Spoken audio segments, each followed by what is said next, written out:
Hello friends, welcome to my channel. तो आज मैं आपके साथ शेयर कर रही हूँ ब्राइडल मेकअप। तो सबसे पहले मैं आई मेकअप स्टार्ट कर रही हूँ और मैंने कंसीलर अप्लाई कर लिया है।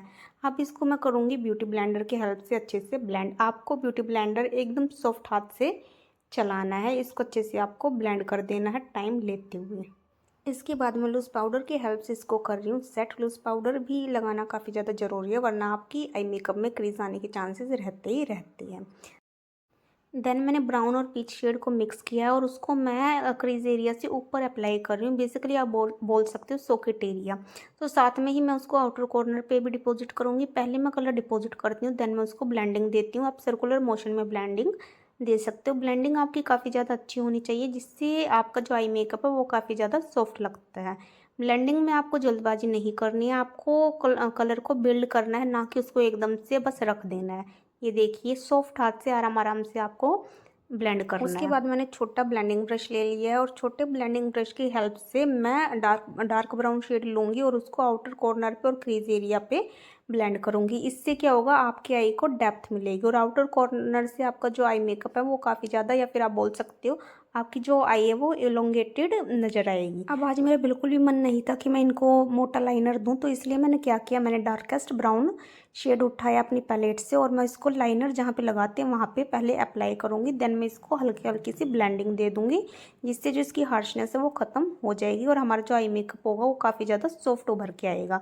मैं सॉफ्ट आई मेकअप इसलिए कर रही हूँ क्योंकि मेरी ब्राइडल की डिमांड थी कि मैडम मेरे को जो लिप्स है वो डार्क चाहिए। तो लिपस्टिक अगर मेरे को डार्क देनी है तो मेरे को आई मेकअप सॉफ्ट रखना ही रखना पड़ेगा। मतलब ऐसा कोई मैंडेटरी रूल नहीं है ये, बट एक होता है ना, अगर आई मेकअप हमारा डार्क है तो लिप्स न्यूड होने चाहिए, और आई मेकअप हमारा लाइट है तो लिप्स हम डार्क दे सकते हैं। अगर मैं दोनों ही चीज़ें डार्क दे देती हूँ तो मेकअप काफ़ी ज़्यादा, आप ब्लंडर बोल सकते हो, ब्लंडर नहीं मतलब अच्छा नहीं लगता, वो गंवार वाला लुक आ जाता है थोड़ा। बाकी हर किसी की देखो अपनी चॉइस होती है, जैसा आपको ठीक लगे आप वैसा कर सकती हो। बाकी मैं यही रखती हूँ, अगर मैं आई मेकअप डार्क दे रही हूँ तो मैं लिप्स लाइट रखती हूँ, और अगर मैं आई मेकअप लाइट दे रही हूँ या फिर आप बोल सकते हो सेटल दे रही हूँ तो मैं लिपस्टिक बोल्ड कर देती हूँ। इसके बाद मैं लाइनर की एकदम पतली सी लाइन दूंगी, वो भी सिर्फ इसलिए ताकि मैं जब लैश अप्लाई करूं तो लैश के बीच का स्पेस नज़र ना आए। क्योंकि अगर मैं डायरेक्टली लैश अप्लाई करती हूँ तो थोड़ा सा उसमें से स्किन कलर जो होता है वो विजिबल होता है, जो कि बिल्कुल भी अच्छा नहीं लगता है। या तो आपको जो अपर हमारी वाटर लाइन है उस पर काजल अप्लाई करना है, या फिर आप लाइनर की हल्की सी लाइन दे सकते हो। एज यू कैन सी मैंने बिल्कुल भी मोटा लाइनर नहीं दिया है। इवन आप देखोगे तो आपको ये लाइनर ज़्यादा नज़र भी नहीं आएगा लैश लगने के बाद। देन मैं फिंगर की हेल्प से हल्का हल्का सा पिगमेंट अप्लाई करूँगी, सो डैट हमारा जो आई मेकअप है वो थोड़ा सा पॉप आउट नहीं, आप बोल सकते हो थोड़ा सा अच्छा नज़र आए। क्योंकि इतना भी सेटल आई मेकअप मेरे को नहीं रखना है, because as you can see she is my bridal, she is my bride. तो ब्राइड के हिसाब से थोड़ा सा चटक मटक तो होना ही होना चाहिए, ज़्यादा नहीं बट हल्का फुल्का तो बनता है। अब मैंने उठाया अपना एक आई शेडो ब्रश और मेरी आई मेकअप में कोई भी हार्शनेस ना रही, इसलिए मैंने थोड़ा सा आई शेडो लेके उस हार्शनेस को कम करने के लिए हल्की हल्की सी कलर से blending they the, so that हमारा जो आई मेकअप है वो काफ़ी ज़्यादा सेटल भी लगे और अच्छा भी लगे। मैंने ब्राउन शेडो से ही जो हमारा आउटर कॉर्नर है उसमें हल्का सा शेडो इफेक्ट दिया था, ज़्यादा नहीं, बस हल्का हल्का सा दिया था मैंने, ज़्यादा उसको नहीं उभारा था। उसके बाद सिल्वर शेड लेके मैंने इनर कॉर्नर पे अप्लाई किया, सो डैट हमारा जो आई है वो थोड़ी सी उभरी हुई नज़र आई। ज़्यादा नहीं, बस माइनर सा सिल्वर शेड देना है हमें, क्योंकि ब्राइडल के लहंगे में ज़्यादातर देखिए गोल्ड ही होता है। हम फिर भी हम इनर कॉर्नर पे हल्का सा सिल्वर भी अप्लाई कर सकते हैं, ज़्यादा नहीं हल्का सा। और ये जो मैं पिगमेंट ऊपर से अप्लाई कर रही हूँ सिल्वर नहीं है, बेसिकली आप इसको रोज़ गोल्ड सब बोल सकती है। मैंने 2-3 शेड मिक्स करके अप्लाई किया है, मैंने कोई भी एक शेड अप्लाई नहीं किया है। सो मैं आपको बता भी नहीं सकती हूँ कि मैंने कौन से कलर का पिगमेंट उठाया था। लैशेज़ मैं ऑलवेज बेस वगैरह बनने के बाद अप्लाई करती हूँ, सो डैट मैं अपना जो अंडर आई है उस पर अच्छे से वर्क कर सकूँ। तो लैशेज़ का मेकअप इतना ही करके मैं आ जाती हूँ बेस पे। सो जितना भी हमारा फॉल आउट हुआ था फेस पे, या आप बोल सकते हो अंडर आइज पे, तो उसको पहले से वाइप ऑफ कर लेना है, सो डैट हमारा जो फेस है वो अच्छे से क्लीन हो जाए। ये देखिए हल्के हल्के हाथ से वेट वाइप की हेल्प से, या फिर आप माइसिलर वाटर की हेल्प से उसको वाइप ऑफ कर सकते हो। सॉरी फ्रेंड्स, मैं मॉइस्चराइज़र का क्लिप लेना एक्चुअली भूल गई थी। मैंने मॉइस्चराइज़र बायोडर्मा का यूज़ किया था और मॉइस्चराइज़र अप्लाई करने के बाद उसको स्किन में अच्छे से पेनिट्रेट कराने के बाद मैंने प्राइमर ले लिया है और मैं प्राइमर अप्लाई कर रही हूँ। प्राइमर ज़्यादा नहीं लेना होता, थोड़ा सा लेना होता है। और बेसिकली प्राइमर जो हमारा होता है ना, वो पोर्स को मिनिमाइज़ करने का काम करता है और उससे जो हमारा स्किन है, आप बोल सकते हो, हमें एक स्मूथ कैनवास भी मिलता है। सो प्राइमर आपको हल्का हल्का लगाना है। If you want you can also skip the primer, but अगर आपकी स्किन में टेक्सचर है तो आपको प्राइमर यूज़ करना ही होता है। देन मैंने ऑरेंज करेक्टर लिया है, ये D30 है क्रायोलन डर्मा से, और जहाँ पे भी इनके फेस पे डिस्कलरेशन थी मैं इसी से हाइड कर दूंगी। सो पहले मैंने अंडर आई में अप्लाई किया, देन इनके फेस पे जहाँ पे भी थोड़ी बहुत डिस्कलरेशन भी थी वहाँ पे आप ये भी अप्लाई कर सकते हो, और इनके ही स्किन टोन से 2 से 3 शेड डार्कर कलर भी आप यूज़ कर सकते हो। तो मैंने यही लिया था। इनका जो माउथ एरिया है, ये मैडम पानी बहुत कम पीती है, डिहाइड्रेशन काफ़ी ज़्यादा थी, सो मैंने माउथ एरिया के अराउंड में भी हल्का हल्का सा यही लगा दिया है। उसके बाद मैंने इनके स्किन टोन से थोड़ा सा शेड डार्क लिया है। मैंने एक्चुअली क्रायोलन सुप्रा में से FS24 शेड लिया, और जहाँ पे भी मैंने ऑरेंज कलर यूज़ किया था उसी के ऊपर मैं इसको अप्लाई कर रही हूँ, सो डैट वो अच्छे से हाइड हो जाए। क्योंकि आप इसको नहीं लगाओगे तो जब आप फाउंडेशन लगाओगे तो ऑरेंज कलर का रिफ्लेक्शन अंदर से आएगा ही आएगा। इसलिए आप जब भी यूज़ करते हो फिर उसके ऊपर आप स्किन टोन से 1 से 2 शेड डार्कर बोल सकते हो कंसीलर लगाना ही लगाना होता है। देखिए जहाँ पे भी इनके डिस्कलरेशन थी, जहाँ पे थोड़ी सी ज़्यादा डिस्कलरेशन थी वहाँ पे मैंने ऑरेंज अप्लाई किया था, और जहाँ पे इनकी हल्की सी या फिर आप बोल सकते हो माइनर से डिस्कलरेशन थी वहाँ पे मैं इनके ही शेड से एक से 2 शेड डार्कर कलर अप्लाई कर रही हूँ। ये देखिए, अब मैं ब्यूटी ब्लेंडर की हेल्प से इसको कर दूंगी ब्लेंड आपको ज़्यादा नहीं करना है, इतना भी ब्लेंड मत कर देना कि प्रोडक्ट ही गायब हो जाए, क्योंकि अगर आपने सारा प्रोडक्ट ब्लेंडर से ही गायब कर दिया तो फिर आपको उसको हाइड करने का कोई मतलब ही नहीं बनता है। प्रॉब्लम जो थी वो दोबारा से दिखने लग जाएगी। इसलिए ब्लेंड तो करना, पर एकदम माइनर सा थोड़ा सा ही ब्लेंडिंग आपको देनी है। आपको इसको फाउंडेशन की तरह ब्लेंड बिल्कुल भी नहीं करना है। अब मैंने ले लिया फाउंडेशन और अब बारी आ जाएगी फाउंडेशन की। तो चलिए स्टार्ट करते हैं यहाँ पे फाउंडेशन अप्लाई करना। पहले मैं इनका शेड चेक कर रही हूँ, इनके नेक एरिया पे मैंने नेक एरिया पे शेड चेक किया, देन मैं आप फेस पे अप्लाई करूँगी। फाउंडेशन मैंने Forever 52 से HD वाला लिया है। मेरे पास दो है, एक HD और एक अल्ट्रा। तो मैंने यहाँ पे HD वाला लिया है because as you can see she is my bride. So foundation भी आपको ज़्यादा अप्लाई नहीं करना, फाउंडेशन भी हल्का हल्का सा ही अप्लाई करो, सो डैट आपका जो लुक है वो नेचुरल निकल के आए। आप चाहो तो आप फाउंडेशन ब्रश की हेल्प से भी फाउंडेशन को अप्लाई कर सकते हो, बट मैं ब्रश काफ़ी ज़्यादा कम यूज़ करती हूँ। मैं ज़्यादातर ब्लेंडर ही यूज़ करना प्रीफर करती हूँ, बिकॉज मेरे को वो जो फाउंडेशन ब्रश होता है ना उसको क्लीन करने में काफ़ी ज़्यादा फांसी आती है, सो इसलिए मैं ब्लेंडर ही ले लेती हूँ। और ब्लेंडर वैसे भी बाद में यूज़ करना ही करना होता है। ये देखिए मेरे ब्राइड को यहाँ काफ़ी ज़्यादा हंसी आ रही थी। Actually she is extrovert kind of person ना। इनको बार बार बोलने के बाद भी ये चुप बैठने का नाम नहीं ले रही थी, हंसे जा रही थी हंसे जा रही थी। ये देखिए अब बारी आ गई है फोरहेड की। और एक चीज़ और, आपको साथ में ही ईयर और नेक एरिया को भी कवर करते हुए चलना है। ये नहीं है कि आप सिर्फ फेस पे ही लिपापोती कर दो और आपका जो कान है या फिर जो आपका नेक एरिया वो अलग से नज़र आए, ऐसा आपको बिल्कुल भी नहीं करना है। आपको साथ में ही अप्लाई करते हुए चलना है। और मैंने काफ़ी ज़्यादा सुना है कि लोग नेक पे दूसरा प्रोडक्ट अप्लाई करते हैं, फेस पे दूसरा प्रोडक्ट अप्लाई करते हैं, बट मैं ऐसा बिल्कुल भी नहीं करती हूँ। मैं जो शेड मैंने या फिर आप बोल सकते हो जो फाउंडेशन मैं फेस पे अप्लाई कर रही हूँ वही फाउंडेशन मैं ऑलवेज नेक पे और ईयर पे भी अप्लाई करती हूँ। क्योंकि देखिए एक बार जो शेड बन जाता है तो जब हम दूसरी बार वो शेड बनाने की कोशिश करते हैं ना तो 19-20 डिफरेंस आ ही आ जाता, तो हमें वो काम ही क्यों करना है। बेटर है कि हम क्लाइंट से थोड़ा सा एक्स्ट्रा चार्ज कर ले और उनको नेक पे भी सेम टू सेम शेड दे। वैसे ऐसा नहीं है कि अलग बनता है, बट हाँ मेरे हिसाब से हल्का फुल्का डिफरेंस आ भी सकता है या फिर आ ही जाता है। मतलब मैं बना देती हूँ बट चांसेस रहते हैं मे भी कभी कभार आ जाए भी। जैसे हमारे पास 3 ब्राइडल है 4 ब्राइडल है तो उस टाइम पे उस चीज़ का ध्यान ना जाए, और बाद में जब क्लाइंट चला जाए तो फिर और कोई उसको बोले, इससे बेटर है आप एक बार में ही प्रोडक्ट बना लो और उसको नेक पे भी अप्लाई कर दो, नेक को भी साथ में कवर करते हुए चलो। इसके बाद मैं यहाँ पे कर रही हूँ हाईलाइटिंग।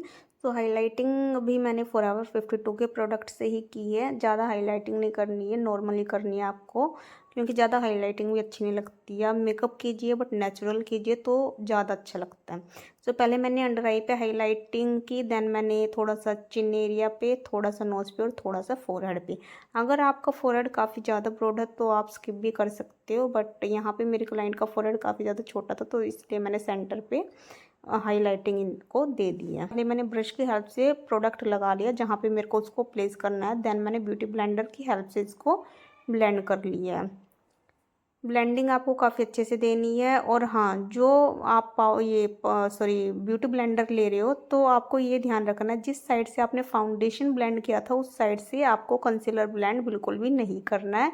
जिस साइड, मेरे बोलने का मतलब है, जिस साइड से आपने एक बार जो शेड ब्लेंड कर ली तो उस साइड को ना लेके आपको दूसरी साइड से अप्लाई करना है। या तो आप 2-3 ब्लेंडर रखो या फिर आप याद रखो कि मैंने इस साइड से ये वाला शेड ब्लेंड किया था, तो आप उस साइड से ना लेके आप दूसरे साइड से ब्लेंड करो। अब बारी आ गई है लूज़ पाउडर की। लूज़ पाउडर अप्लाई करने से पहले जितना भी अंडर आई में जो भी क्रीज वगैरह थी उसको अच्छे से ब्लेंड कर लेना है, देन आपको लूज़ पाउडर अप्लाई करना है। ये देखिए, पहले मैंने अंडर आई में जितना भी प्रोडक्ट था उसको अच्छे से ब्लेंड कर लिया है, देन मैं लूज़ पाउडर अप्लाई करूँगी।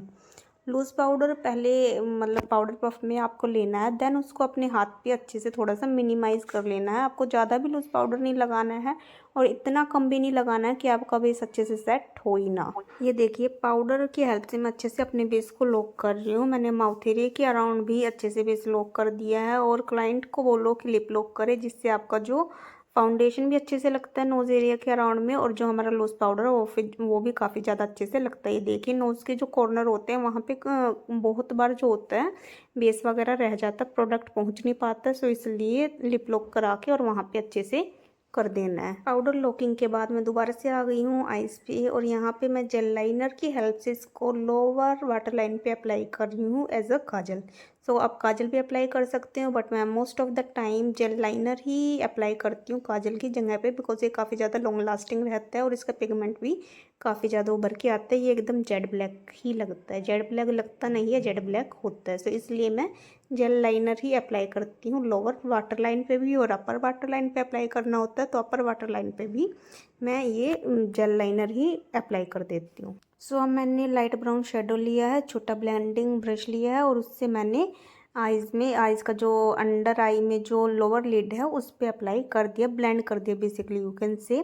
इससे हमारे दो फ़ायदे हैं, एक तो जो हमारा आई लुक है वो काफ़ी ज़्यादा इन्हेंस हो जाएगा, हमारी आइज़ और भी ज़्यादा बड़ी बड़ी नज़र आने लगती है, और दूसरा जो हमारी लोअर जो लिड पे जो क्रीज बनती है वो इससे कहीं ना कहीं ब्लर हो जाता है। अब मैंने पेंसिल ब्रश लिया है और डार्क ब्राउन शेडो लिया है और उसको मैं अच्छे से मर्ज कर रही हूँ, या फिर आप बोल देना जो एक्चुअली जो मैंने काजल लगाए थे मैं उसको मर्ज नहीं कर रही हूँ, मैं डार्क ब्राउन शेड लेके आउटर कॉर्नर से और मिडल तक अप्लाई कर रही हूँ। देन मैं हाइलाइटर अप्लाई कर रही हूँ इनर कॉर्नर पे। हाइलाइटर ज़्यादा नहीं अप्लाई करना है, हल्का हल्का सा ही अप्लाई करना है। अब मैं यहाँ पे अप्लाई कर रही हूँ मस्कारा। मस्कारा मैं एक बार फॉल्स लैशेस लगाने से पहले अप्लाई करती हूँ, देन फॉल्स लैशेस लगाने के बाद अप्लाई करती हूँ, जिससे जो मेरी फॉल्स लैशेस है और जो मेरी रियल आई लैश है वो एक दूसरे से अलग ना लगे, वो एक दूसरे में अच्छे से स्टिक हो जाए और वो अच्छे से मतलब एक ही लगे। ये ना लगे कि मेरी जो फॉल्स लैशेज है वो अलग से दिख रही है और जो मेरी रियल आई लैशेज है वो अलग से नजर आ रही है। सॉरी फ्रेंड्स, मैं बीच में आई लैशेज का क्लिप लेना भूल गई थी। आई लैशेज मैंने अप्लाई कर दी है। अब मैं यहाँ पे कर रही हूँ ब्लशर। ब्लशर मैं पहले मीडियम ही रखूँगी। अगर मेरी क्लाइंट बोलेगी मेरे को थोड़ा सा और ब्लशर चाहिए तो मैं बाद में थोड़ा सा उनको और टचअप दे दूँगी। ब्लशर मैं पिंक और पीच को मिक्स करके अप्लाई कर रही हूँ। देन मैं अप्लाई कर रही हूँ पाउडर कॉन्टोर। नोज़ को शार्प दिखाने के लिए मैं पाउडर कॉन्टोर ज़रूर करती हूँ। You can say it's my favourite part in the makeup. मेरे को बहुत पसंद है नोज़ को शार्प दिखाने, बिकॉज मेरी नोज़ शार्प नहीं जरा भी। अब मैंने लिया हाइलाइटर और अब मैं कर रही हूँ हाइलाइटिंग। पहले टेम्पल ऑफ द चिक पे हाईलाइट करनी है, देन आपको नोज़ एरिया पे हाईलाइटिंग करनी है, थोड़ी सी आपको चिन पे हाईलाइटिंग करनी है और जरा सी आपको फोरहेड पे भी कर देनी है। फोरहेड पे मैंने ज़्यादा हाईलाइट नहीं किया है, बिकॉज इनके पिंपल के हल्के हल्के से निशान नहीं आप बोल सकते हो, आप बोल सकते हो थोड़े थोड़े से छोटे छोटे से दाने थे, तो अगर मैं उसको मतलब हाईलाइट करूँगी तो वो और भी ज़्यादा विजिबल हो जाएगी, इसलिए मैंने फोरहेड पे ज़्यादा हाईलाइटिंग नहीं की है। बट हाँ, मैंने इनके ब्यूटी बोन को ज़रूर हाईलाइट किया है। अब मैंने दोबारा से उठा लिया अपना लाइनर ब्रश और इसकी हेल्प से मैं इनका जो आउटर कॉर्नर है उसको थोड़ी सी शार्पनेस दूंगी सो डैट मेरा आई मेकअप काफ़ी ज़्यादा अच्छा लगे। I don't know why but मेरे को जो आई मेकअप है उसको इनर कॉर्नर से थोड़ा सा शार्प दिखाना पसंद है।